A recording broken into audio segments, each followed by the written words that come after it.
شهر رمضان الذي أنزل فيه القرآن هدى للناس وبينات من الهدى والفرقان فمن شهد منكم الشهر فليصم ومن كان مريضا أو على سفر فعدة من أيام أخر يريد الله بكم اليسر ولا يريد بكم العسر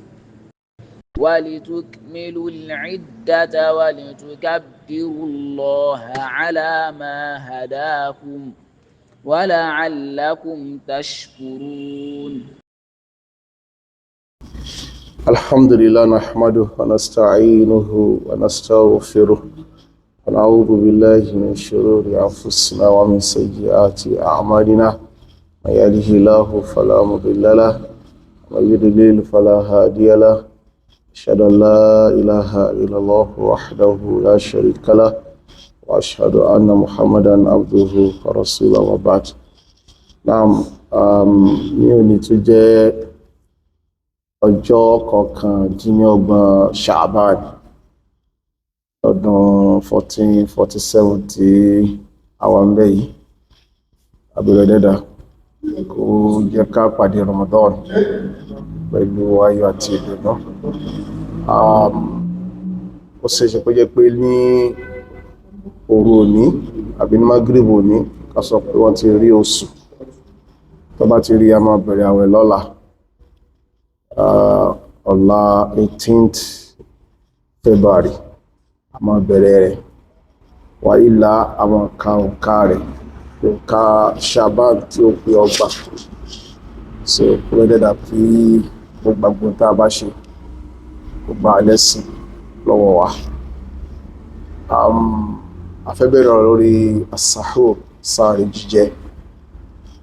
Adébílò dẹ́dà kọ́rọ́nà mọ́ jagun pọ̀. Tó bá fẹ́ jagun ó súnmọ́ kí a jàzá ìbánisọ̀rọ̀ yìí, but a gbìyànjú a máa parí ọ̀rọ̀ sahur lónìí. Wọ́n lè jẹ́ abala méjì, lè jẹ́ abala mẹ́ta. So a sàparí ẹ̀ inṣáàlá ta'ala. Afáàní as-sahur. Tàbá ní as-sahur yẹn náà ni àsìkò tá máa ń jẹ sààrì. Tàbá ní suhur oúnjẹ tá ń jẹ lásìkò sààrì ẹ̀ náà ń pè ní suhur. So ẹgbà wa máa ń wá pé tasaharu fa inna fi sahuri baraka. Ẹ máa jẹ sààrì torí pé àlùbáríkà ń bẹ níbi àsìkò sààrì. Àlùbáríkà ń bẹ ní àsìkò sààrì. Ẹgbà wa mi sì wá pé tasaharu fa inna fi suhuri baraka. Ẹ máa jẹ sààrì torí pé àlùbáríkà ń bẹ níbi oúnjẹ tá ń jẹ yẹn lásìkò sààrì. Qad yuradu bi hadha wa hadha bi hadha. Tàbá ní sahur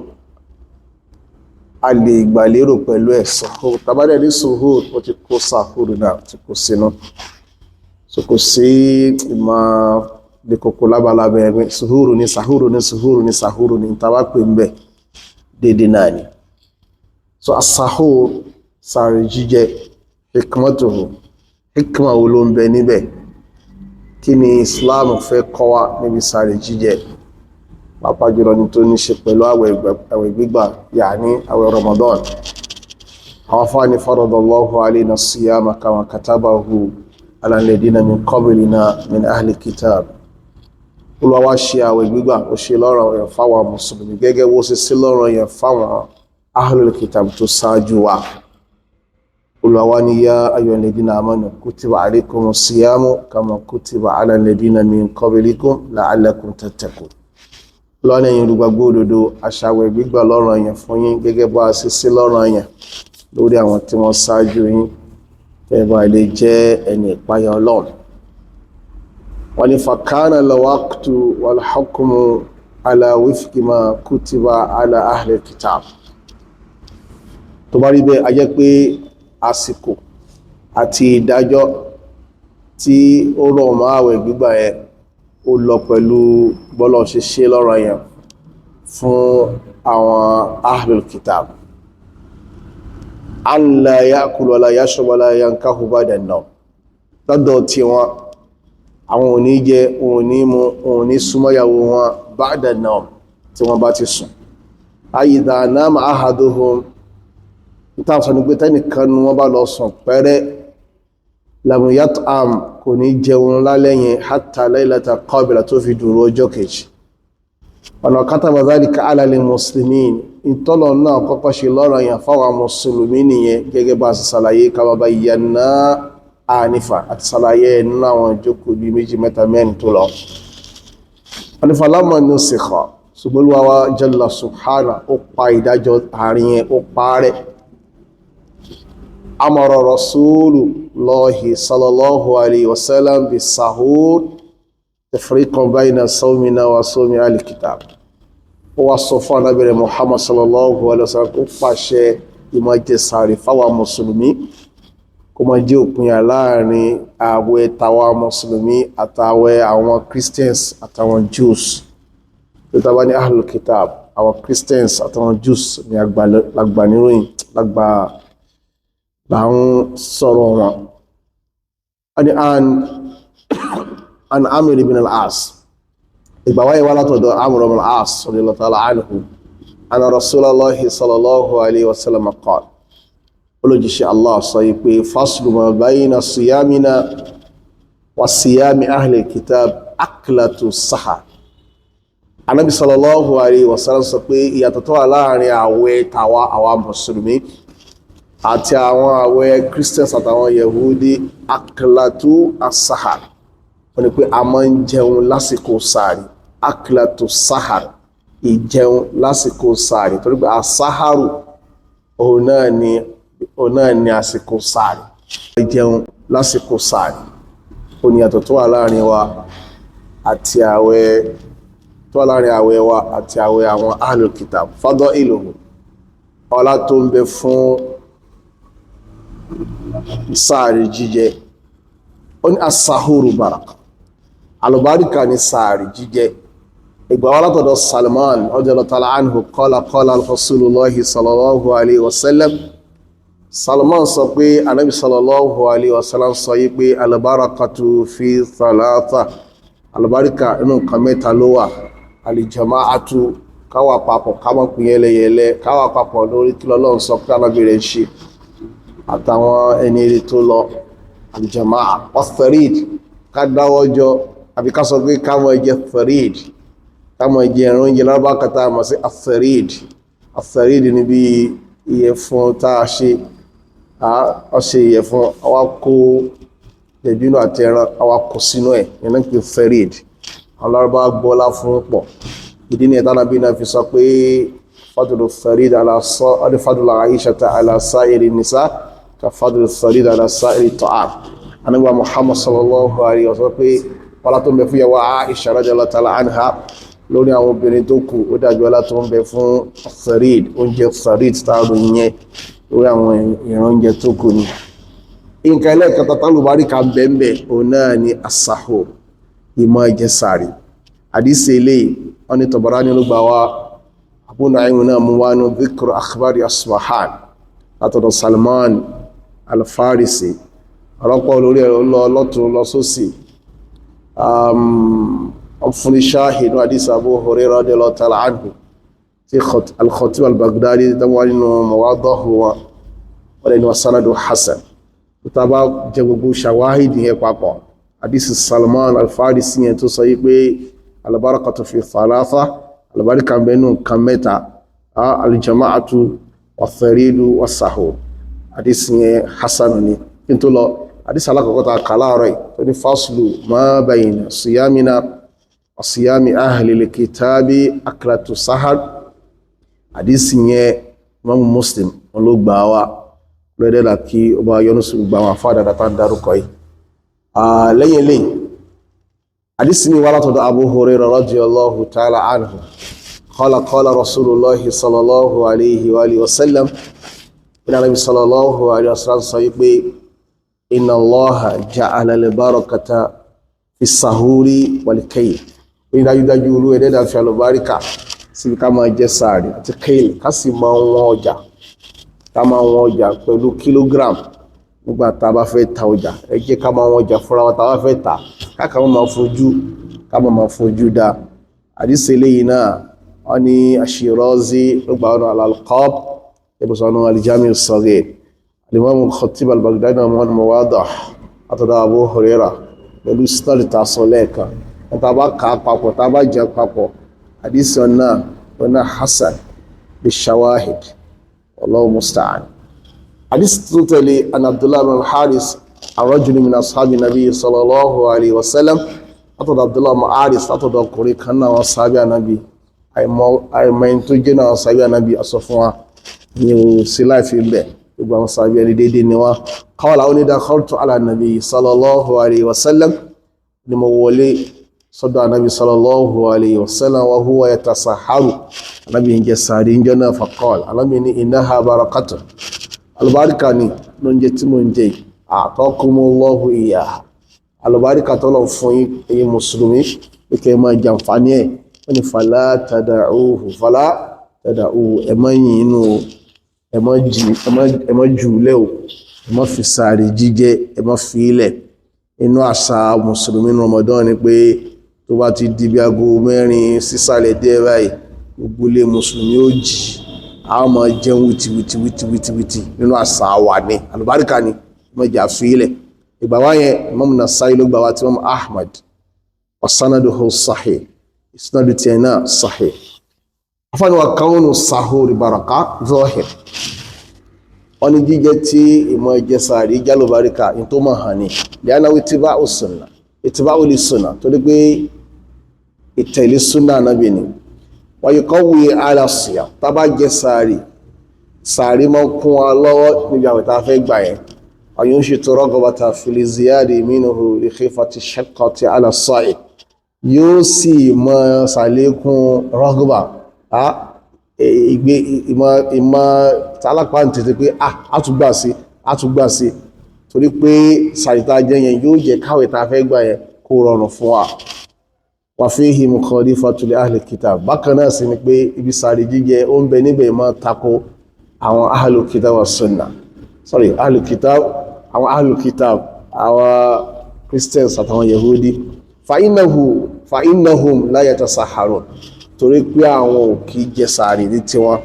lidhalika sammahu rasulul karim ìdí nìyẹn tí ànábì wa alákọọlẹ tó fi pè sàárì ní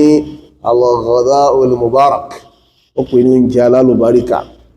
kama fi hadisai al-Irbad ibn Sariyah wa Abi Darda radiyallahu ta'ala anhuma gẹ́gẹ́ bó ṣe wà nínú hadisi méjì tí al-Irbad ibn Sariyah àtàbí Abu Darda tó gbà wá anábì sọmọ pé halumma ila al-ghada'il mubarak ẹ máa bọ̀ ẹ jẹ́ ká wá jẹ oúnjẹ alálùbáríkà ya'ni as-sahur oúnjẹ alálùbáríkà tánábì gbálẹ̀ oúnjẹ náà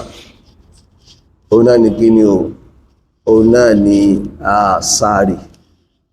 an inna Allaha wa malaikatahu yusalluna ala al-mutasahhirin àkọ́dé sọ pé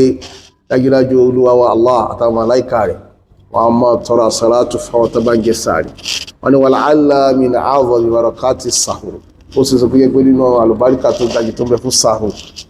anna Allaha subhanahu wa ta'ala yushammil mutasahhirin bí maghfirati ní pé Olúwa Ẹlẹ́dàá yóò fi àforíjì rẹ̀ yóò fi rọkiri ká àwọn tó ń jẹ sàárì wa yusbigh alayhim rahmatahu yóò dáyà ìkẹrẹ àtàánú rẹ̀ yóò dábò wọn wa malaikatu rahmani tastaghfir lahum àwọn màláíkà oníkẹ́ àwọn màláíkà ọlọ́wọ́ oníkẹ́ àwọn olóòmọ̀ tọrẹ àforíjì fún wọn wa tad'u Allaha an ya'fu anhum wọ́n mọ̀ bí Ọlọ́run kó yáfi ẹ̀ṣẹ̀ wọn liyakunu mutaqa'u rahmani fi shahr Ramadan kaba lè jẹ́ olùtúsílẹ̀ nínú oṣù Ramadan táwàyí àwọn ìbáwà ló mú wá ana Abi Sa'id al-Khudri radiyallahu ta'ala anhu qala azọ́dà Abu Sa'id al-Khudri kúrò dẹ́nà bá yọnu sí ó sọ pé qala Rasulullahi sallallahu alaihi wasallam lójíṣẹ́ Allah sọ pé as-sahuru aklatu baraka alábi sọ pé sàárì jíjẹ ẹmọ́ jẹ sàárì ó jẹ alálùbáríkà ni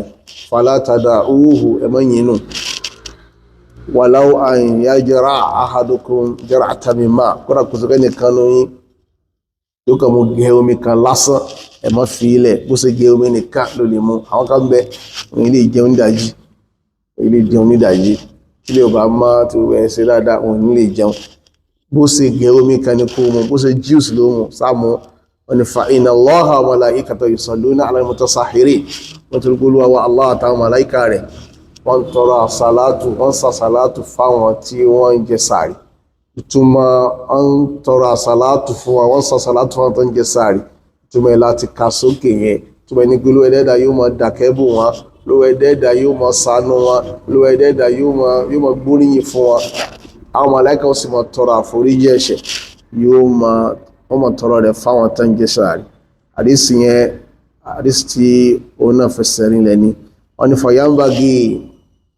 an la yufawwita lil muslim hadha al-ajr al-azim tó bá rí bẹ́ẹ̀ mùsùlùmí ò gbọ́dọ̀ ìpàdánù ẹ̀san ńlá táwọn sọ kó ń bẹ lábẹ́ sàárì jíjẹ yìí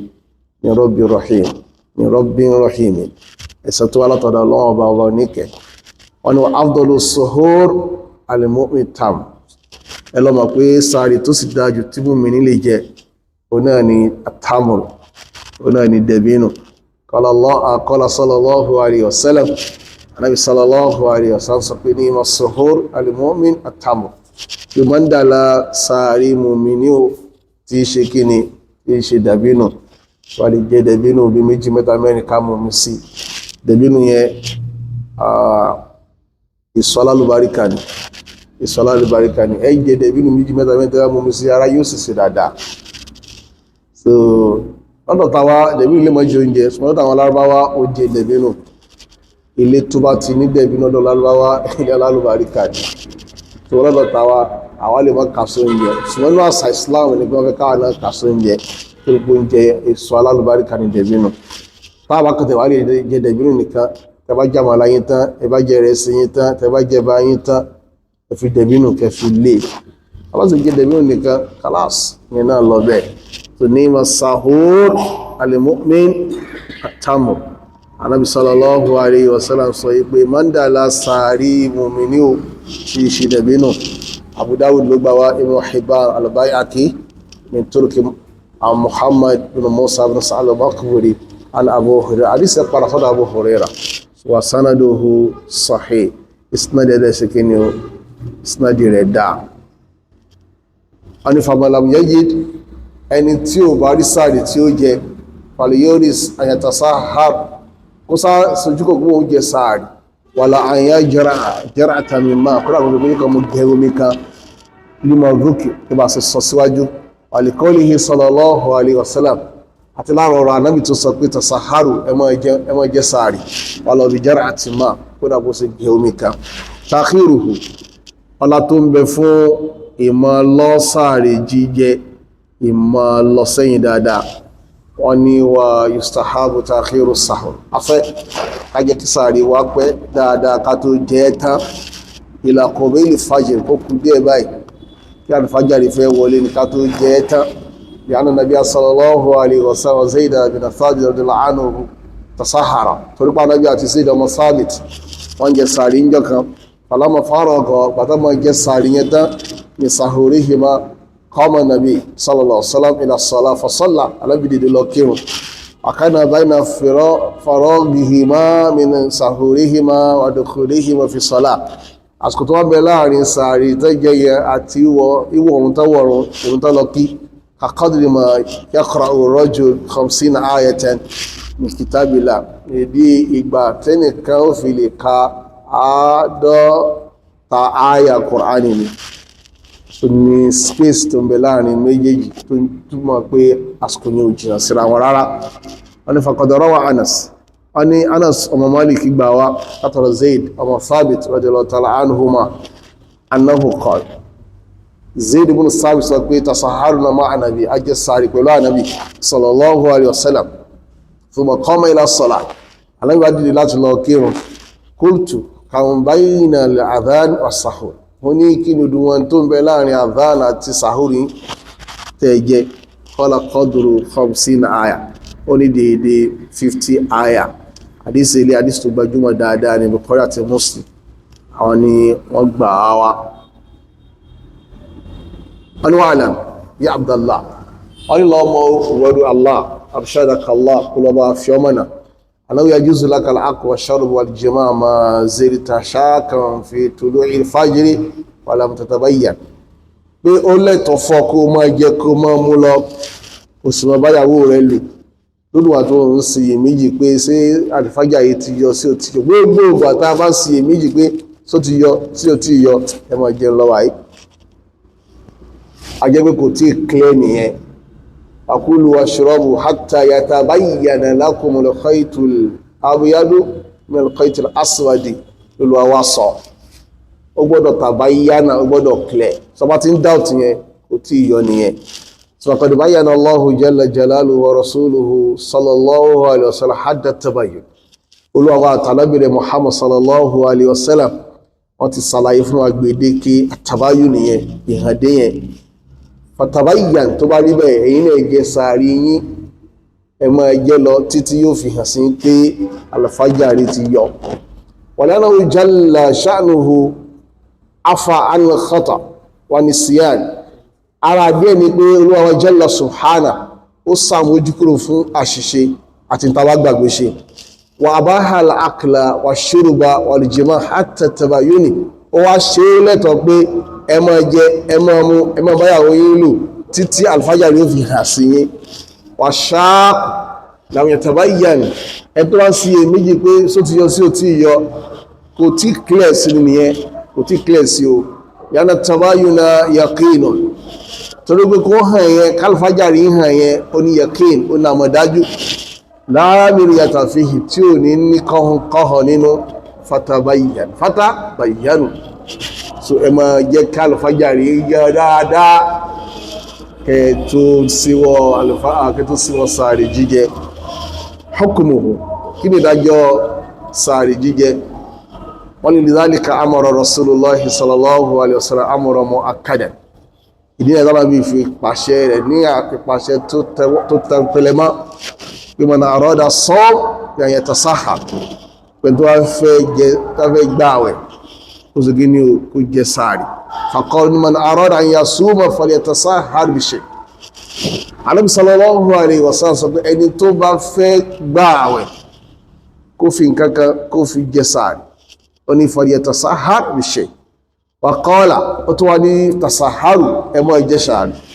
fa'ina fi sahur baraka nítorí pàlù barika ń bẹ níbi sàárì jíjẹ àdísà alákọ̀ọ́kọ́ ta káyẹ Ibn Abi Shayba ló gbà wá Imam Ahmad Abu Ya'la ní Musnad àti Al-Bazzar gbogbo wọn gbà tán jẹ àwọn ìgbàwọ́ yẹn papọ̀ ọwọ́ Hasan àdísà ẹlẹ́ẹ̀kejì tasaharu fa'ina fi sahur baraka àdísà Bukhari àti Muslim olóńtẹ̀ wọ́n ní thumma bayyana qimata sahur bin nisbati li ummati Ànábì wá ṣàlàyé ipò tí sahur wà lọ́dọ̀ al-ummati ẹ̀ faqala ní faslu bayna siyamina wa siyami al-kitab aklatu sahur ìyàtọ̀ tó wà láàrin àwẹ̀ wa àtàwẹ̀ àwọn al-kitab ó náà ní sàárì jíjẹ wa naha sallallahu alaihi wasallam an tarkihi Ànábì kọ̀ ká má jẹ sàárì oni asahuru aklatu barakati Ànábì sallallahu alaihi wasallam ó ní sàárì jíjẹ oúnjẹ alálùbáríkà ni fala tada'u ẹ má fi ilẹ̀ walau an yajra ahadukum jar'atan min ma' kọ́dà kò sókè nìkan mú yí mú kẹomi wọ́n ni fa inna Allaha azza wa jalla wa malaikatahu yusalluna ala al-mutasahhirin nítorí gúlùwà wa Allah àtàwọn màláìkà rẹ̀ wọ́n sọ salatu fáwọn tí wọ́n jẹ sàárì àti sàlàyé wa qala oni tasaharu Ànábì tó ní sallallahu alaihi wasallam tasaharu walau bi jar'ati min ma' Ànábì ní ẹ máa jẹ sàárì kọ́nà bó ṣe gẹ omi kan ṣe mọ́ fi ilẹ̀ kúnnà pẹ̀lú eléyìí nara ana al-amru nabawi kúnnà mu'akkadu tawkidan khasisan ó hàn ní àwọn ìgbà tó wà pé Ànábì kó pàṣẹ sàárì jíjẹ ní ti pípàṣẹ ìtẹ̀pẹ̀lẹ́mọ́ pípàṣẹ ìkànpámọ́ salasati wuju lágbójú pọ̀nà mẹ́ta alákọ̀ọ́kọ́ al-amru bihi Ànábì pàṣẹ rẹ̀ sallallahu alaihi wasallam ẹlẹ́ẹ̀kejì anáwó ṣe àrùsí yàwó mùsùlùmí pé sàárì jíjẹ àmì àwẹ̀ àwọn mùsùlùmí ni wal-faslu bayna siyamihi wa siyami ghayrihim ó sì ní ìyàtọ̀ tó wà láàrin àwẹ̀ wọn àtàwẹ̀ àwọn tí wọn kìí ṣe mùsùlùmí. ẹlẹ́ẹ̀kẹta anáyọ antarki anábì kọ pé ọkọ̀ káfí sàárì jíjẹ káfí ilẹ̀ wọn ni wa hadhihi qara'in qawiyyah àwọn factors yìí ọlágbára pọ̀ wa dalailu jaliyya àwọn ìtọ́ka tó sì hàn dé ní wa ma'a dhalika kullihi ti bẹ́ẹ̀ náà وقد نقل الحافظ بن حجر في فتح الباري الإجماع على ندبه واستبابه والله تعالى أعلم ti bẹ́ẹ̀ náà ìtara fásọ fàpẹẹrẹ al-imam al-hafidh ibn hajar al-asqalani fathul bari ó ní pé àwọn afá panupọ̀ pé sàárì jíjẹ mandubu ni tá a bá jẹ àgbàládá tá a bá jẹ àdẹ́ṣẹ̀ só ti yé wallahu ta'ala alam. ṣùgbọ́n tí ẹ bá wọ àwọn ìgbà wa tó wáyé tí ẹ bá wo èyí ó fẹ́ sọ pé ọ̀ranyàn ni ìyẹn fẹ́ sọ pé ọ̀ranyàn ni ṣùgbọ́n ibi tánà bí sọ wípé tasaharu fa inna fi sahuri baraka ayẹ́fẹ́ tí ó bá jẹ́ sàárì ó pàdánù àlùbáríkà ní kúrò nígbà mọ́ sí wálẹ̀ tí ó máa pàdánù àlùbáríkà